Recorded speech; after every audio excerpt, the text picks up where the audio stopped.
Breaking news చూస్తున్న మనం పల్నాడు జిల్లాలో మరింత ఉద్రిక్తకర పరిస్థితులకు దారితీయకుండా అధికారులు 144 సెక్షన్ అమలు చేశారు. నరసరావుపేట పరిధిలోని దుకాణాలను మూసివేయాలని పోలీసులు విజ్ఞప్తి చేశారు.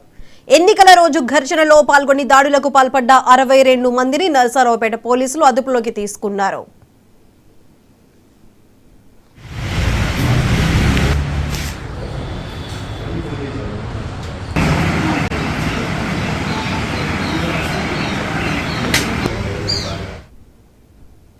పల్నాడు జిల్లాలో మరింత ఉద్రిక్తకర పరిస్థితులకు దారితీయకుండా అధికారులు 144 సెక్షన్ అమలు చేశారు. ప్రస్తుతం అక్కడ పల్నాడు జిల్లాలో ఉన్న పరిస్థితులకు సంబంధించి మరింత సమాచారం మా రీజనల్ కోఆర్డినేటర్ అనిల్ అందిస్తారు. అనిల్, చెప్పండి.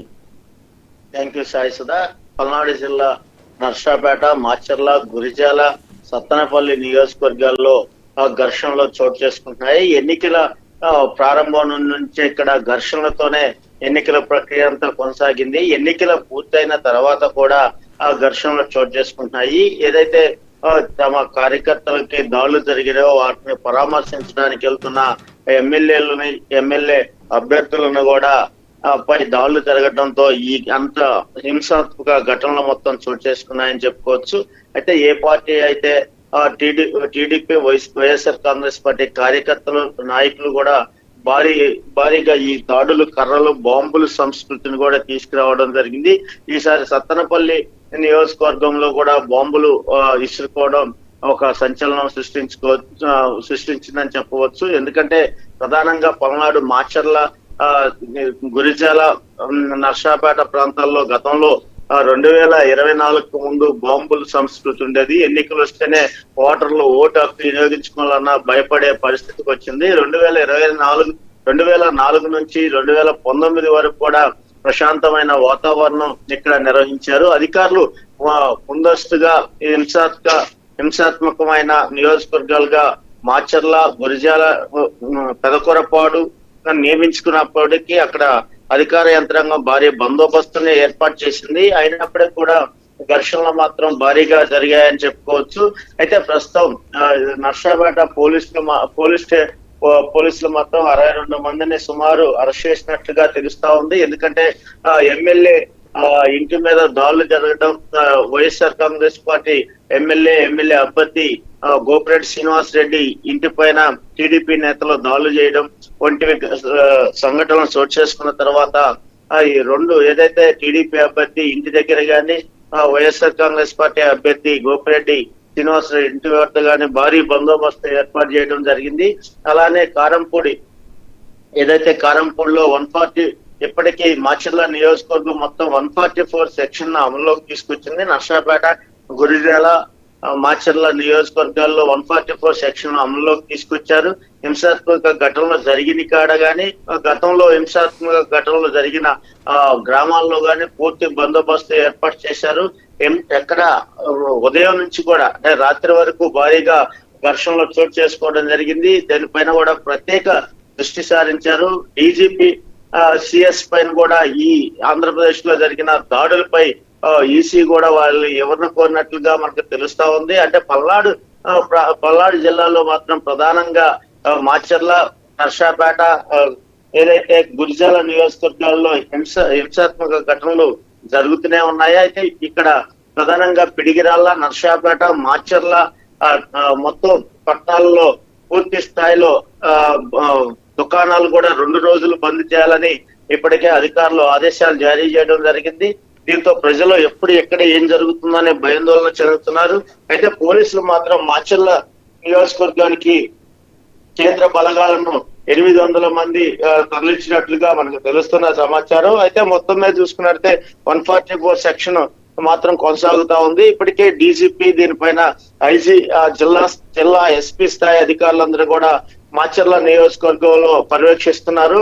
అయితే ఎస్పీ అయితే మాచర్లలో ఉండే వీటన్నిటిని కూడా పర్యవేక్షిస్తున్నట్లుగా మనకు తెలుస్తున్న సమాచారం. నర్సాపేటలో కూడా హింసాత్మక ఘటనలు జరగకుండా ఇప్పటికే ఇవన్నీ 144 సెక్షన్ తీసుకురావడంతో పాటు దుకాణాలను కూడా మూసివేస్తున్నారు. ఎవరు అక్కడ 3 కన్నా ఎక్కువ ఉన్నా గానీ పోలీసులు మాత్రం వాళ్ళు అదుపులో తీసుకుని విచారిస్తున్నారు. అంటే ప్రధానంగా ఇక్కడ వాదన మాత్రం పల్నాడు జిల్లాలో వాదన మాత్రం ఈ ప్రాంతం వ్యక్తులు కాకుండా ఇతర రాష్ట్రాల నుంచి కూడా కొంతమంది వ్యక్తులు ఇక్కడికి వచ్చి హింసకు పాల్పడుతున్నారు, ఈ ఘర్షణలకు ప్రేరేపిస్తున్నారనే ఒక వాదన అయితే ఇక్కడ ఈ ప్రాంతంలో వినిపిస్తుంది. దాని నేపథ్యంలో అసలు కొత్త వారు వస్తున్నారా, ఎవరు వస్తున్నారనే దాని మీద ప్రతి వాహనాన్ని కూడా ఏదైతే మాచర్ల గాని, నర్సాపేట, గురిజాల ప్రాంతాల్లో కూడా ప్రతి ఒక్క వాహనాన్ని తనిఖీ చేస్తున్నారు. కొత్త వారు ఉంటే వారిని విచారించిన తర్వాతే వారిని అనుమతిస్తున్నారు. లోకల్ వాళ్ళు కూడా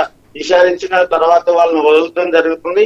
ఏది ఏమైనా ఈ ఘర్షణలు జరగకుండా ఉదయం నుంచి ఇప్పటి వరకు కూడా మాచర్లలో గాని, నర్సాపేటలో ఘర్షణలు జరగకుండా పోలీసు అధికారులు మాత్రం వారు నిఘా ఏర్పాటు చేసి అన్ని ఎలాంటి ఘటనలు జరగకుండా చర్యలు తీసుకున్నారు. అయితే గురిజాల నియోజకవర్గంలో ఉదయం 10 గంటల సమయంలో ఒక వాలంటీర్ మీద దాడి జరిగింది. అది ఒకటి మినహా ప్రస్తుతానికైతే వారు పోలీసు ఆధీనంలోనే ఈ 3 నియోజకవర్గాలు ఉన్నాయని చెప్పవచ్చు. సాయిసుధా. అనిల్, ప్రస్తుతం అయితే పల్నాడు జిల్లా వ్యాప్తంగా కూడా 144 సెక్షన్ అయితే అమల్లో ఉంది. మరి ఈ ఆంక్షలు ఎంతవరకు పొడిగించే అవకాశం కనిపిస్తుంది? అంటే ప్రస్తుతానికి పోలీసు ఆంక్షలు మాత్రం ఖచ్చితంగా కొనసాగుతాయి. ఎందుకంటే ఈ ప్రాంతంలో ఎన్నికలు మే 13వ తారీఖు ఉదయం నుంచి కూడా ఈ ఘర్షణలు చోటు చేసుకుంటున్నాయి. ఎన్నికలు అయిపోయిన తర్వాత కూడా అధికంగా బాంబులు రూకునే అంత పరిస్థితి ఇక్కడ ఈ నియోజకవర్గాల్లో ఒక్కొక్కరు ఆధిపత్యాల కోసమే ఇవన్నీ కూడా ఘర్షణలు జరిగాయని ఇక్కడ రాజకీయ విశ్లేషకులు కానీ ఇక్కడ ప్రజలు అభిప్రాయం వ్యక్తం చేస్తున్నారు. ఆధిపత్యం కోసం ఇవన్నీ కూడా టీడీపీ వర్సెస్ వైఎస్ఆర్సీపీ అన్నట్టుగా ఆధిపత్య పోరు కోసమే ఇవన్నీ కూడా జరుగుతున్నాయని కూడా ఇక్కడ వాదన వినిపిస్తుంది. అయితే ఈ అన్నిటిని కూడా సద్దుమణిగించేటట్టు అధికార యంత్రాంగం కూడా చర్యలు చేపట్టింది. 144 సెక్షన్ అమల్లోకి తీసుకొచ్చి ప్రస్తుతం ఎక్కడ ఎలాంటి అవాంఛనీయ సంఘటనలు జరగకుండా చర్యలు తీసుకుంటున్నారు. ఎందుకంటే డీజీపీ స్థాయి అధికారులు కూడా ఇక్కడ పర్యవేక్షణ చేస్తున్నారు. అయితే ఇప్పటికే టీడీపీ నుంచి కొంతమంది ఒక కమిటీ వేసి డీజీపీకి, ఇటు రాష్ట్రపతికి కూడా ఫిర్యాదు చేయడం జరుగుతుంది. అలానే వైఎస్ఆర్ కాంగ్రెస్ పార్టీ నుంచి కూడా కొంతమంది ముఖ్య నేతలందరూ కూడా ఇప్పటికే డీజీపీని కలవడం జరిగింది. ఇవన్నీ చూసుకున్నట్లయితే 2 పార్టీల నాయకులు, కార్యకర్తలను మొత్తం ఆ హింస జరగకుండా మాత్రం ఆపేందుకు విశ్వ ప్రయత్నాలు అధికార యంత్రాంగం చేస్తున్నారు. ఇప్పటికే 144 సెక్షన్ నుంచి వాళ్ళంతా కూడా మాచర్ల నియోజకవర్గాన్ని, నర్సాపేటను పోలీసులు ఆధీనంలోకి తీసుకున్నారని కూడా చెప్పుకోవచ్చు. సాయిసుధా. అనిల్, ఇప్పుడు పల్నాడు జిల్లాకు కూడా పోలీసుల ఆధీనంలో ఉంది. అదే కాకుండా ఒక పక్కన 144 సెక్షన్ ఇంకా దుకాణాలను కూడా మూసేయాలంటూ పోలీసులు విజ్ఞప్తి చేస్తున్నారు. దీనికి సంబంధించి అక్కడ ప్రజల్లో అభిప్రాయం ఏ విధంగా ఉంది? అంటే ప్రధానంగా మే 13వ తారీఖున ఎన్నికలు పూర్తయినప్పటికీ గత 2 రోజులుగా ఏదైతే 14, 15వ తారీఖు వచ్చినప్పుడు కూడా ప్రజలు అక్కడ బయటికి వెళ్ళే కూరగాయలు, ఈ నిత్యావసర సరుకుల కోసం వెళ్ళాలంటే భయాందోళన చెందే పరిస్థితి ఉంది. ఎందుకంటే ఇప్పటికే ఈ ఘర్షణలు జరుగుతున్న నేపథ్యంలో ఎప్పుడేం జరుగుతుందో అనేది తెలియకుండా ఇబ్బందులకు గురవుతున్నారు. అయితే భయాందోళనకు కూడా గురవుతున్నారు, బయటకు వెళ్తే ఏమైనా జరిగిద్దామని. అయితే పోలీసులు మాత్రం ఈ రోజు ఉదయం నుంచి కొద్దిగా ఇలాంటి ఘర్షణలు జరగకుండా ముఖ్య నేతలను, టీడీపీ, వైఎస్ఆర్ కాంగ్రెస్ పార్టీ ముఖ్య నేతలను కూడా అదుపులోకి తీసుకున్నారు. ప్రధానంగా మాచర్ల ఎమ్మెల్యే పిన్నెల్లి రామకృష్ణారెడ్డి, ఆయన తమ్ముడిని వెంకటరామరెడ్డిని కూడా అవసరం చేయడం జరిగింది. ఇలా గురిజాల ఎమ్మెల్యే కాసు మహేష్ రెడ్డిని అవసరం చేయడం జరిగింది. అలానే గోపిరెడ్డి శ్రీనివాస్ రెడ్డిని కూడా బయటికి రాకుండా పోలీసులు అదుపు చేస్తున్నారు. అయితే ప్రధానంగా చూసుకున్నట్లయితే ఇంకా మండల స్థాయి నాయకులను కూడా పోలీసులు ఎప్పుడైతే 144 సెక్షన్ అమల్లోకి తీసుకొచ్చినాక ఏదైతే మండల స్థాయి నాయకులు కూడా బయటికి రాకుండా కూడా ఆంక్షలు విధించారు. అలా కంట్రోల్ చేయడానికి ఇప్పటికే పోలీసులు మాత్రం చర్యలు చేపట్టారు. ప్రజలు మాత్రం మరి 2 రోజులు దుకాణాలన్నీ కూడా మూసివేస్తే నిత్యావసర సరుకులు, కూరగాయలకు ఈ ప్రాంత ప్రజలు మాత్రం తీవ్ర ఇబ్బందులు పడే అవకాశాలు ఉన్నాయి. దీనికి ప్రత్యామ్నాయం పోలీస్ అధికారులు కానీ, ఉన్నతాధికారులు కానీ, కలెక్టర్ స్థాయి అధికారులు ఎలాంటి చర్యలు తీసుకుంటారో మనం వేచి చూడాల్సిందే. సాయిసుధా. అనిల్, అక్కడ ఎన్నికల రోజు జరిగిన ఘర్షణకి సంబంధించి అయితే మొత్తంగా 62 మందిని నరసరావుపేట పోలీసులు అదుపులోకి తీసుకున్నట్టు తెలుస్తుంది. అయితే ఆ రోజు దాడులకు పాల్పడిన వారిలో ఇంకా ఎవరైనా అరెస్ట్ చేయాల్సిన వాళ్ళు ఉన్నారా, లేదంటే మొత్తం అందరినీ అరెస్ట్ చేసినట్టేనా? అంటే ఖచ్చితంగా ఇంకా దాడులకు సంబంధించిన పూర్తి డేటా మాత్రం పోలీసు అధికారులు బయటకు తీసుకురావట్లేదు. అలానే మాచర్ల నియోజకవర్గంలో కూడా భారీగా దాడులు జరగడం జరిగింది. నర్సాపేట నియోజకవర్గం కూడా 2 పార్టీల నేతల నుంచి దాడులు చేయడం జరిగింది. అలానే గురిజాల నియోజకవర్గంలో కూడా వైఎస్ఆర్ టీడీపీ కార్యకర్తల నాయకులు ఒకరి మీద ఒకరు దాడులు చేసుకున్నారు. వీళ్ళందరినీ కూడా పూర్తి స్థాయి అదుపులోకి తీసుకోవాల్సి ఉంది. కొంతమందిని తీసుకొని విచారిస్తున్నారు, మరి కొంతమందిని వారి కోసం వేట కూడా పోలీసులు కొనసాగిస్తున్నారని చెప్పుకోవచ్చు. ఎందుకంటే ప్రధానంగా ఇదంతా కూడా బాంబులు ఇసురుకున్నారు. అంటే కర్రలో రాళ్ళు అనేది ఒక అయితే ఇక్కడ బాంబులు విసురుకోవడం జరిగింది. సత్తెనపల్లి నియోజకవర్గం మాదల్లో కూడా ఈ అసలు బాంబు సంస్కృతికి ఈ గ్రామాల్లో ఎందుకు నెలకొందనే దానిపైన కూడా అధికార యంత్రం పూర్తిగా దృష్టి సారించింది. ఏదైతే వారు ఎవరైతే ఉన్నారో ఆ బాంబులు తయారు చేసిన కానీ సరఫరా చేసే వారు ఎవరున్నారో, ఇక్కడికి ఎవరెవరు తెచ్చారనే దానిపైన కూడా పూర్తి స్థాయి నిఘా మాత్రం పోలీసు అధికారులు పెట్టారు. కొంతమందిని అదుపులో తీసుకున్నట్లుగా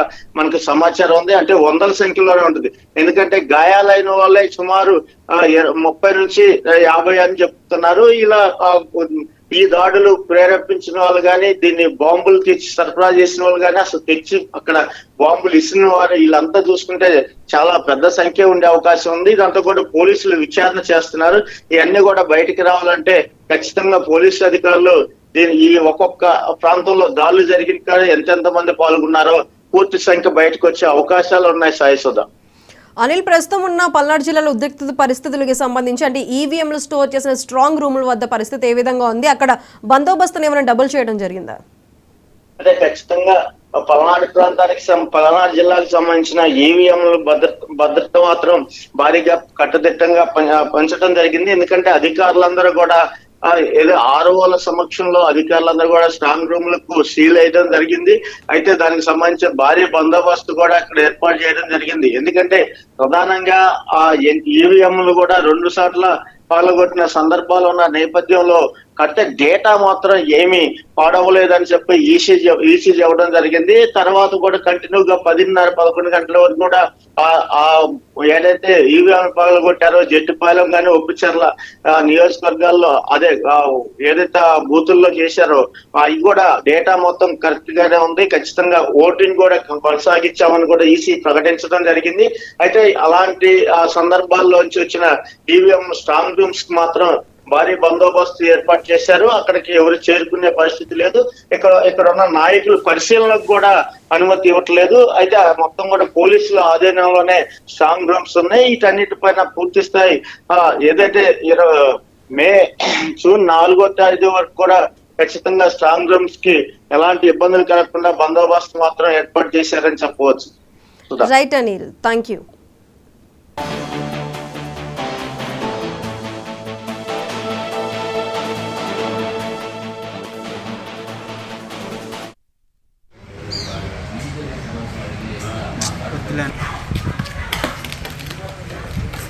ఆయనే చెప్పాడు.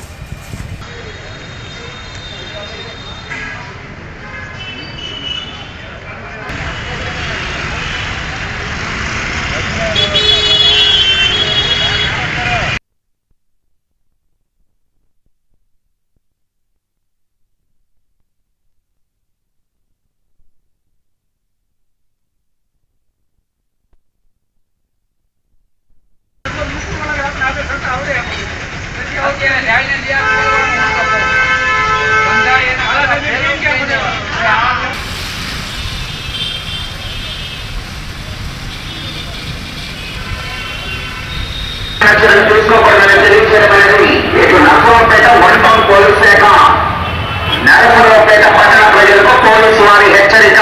ఎన్నికలు జరిగిన నేపథ్యంలో నర్సరావుపేట పట్టణంలో 144 సెక్షన్ అమల్లో ఉన్నది. పోలీసు వారి హెచ్చరిక. ఎన్నికలు జరిగిన నేపథ్యం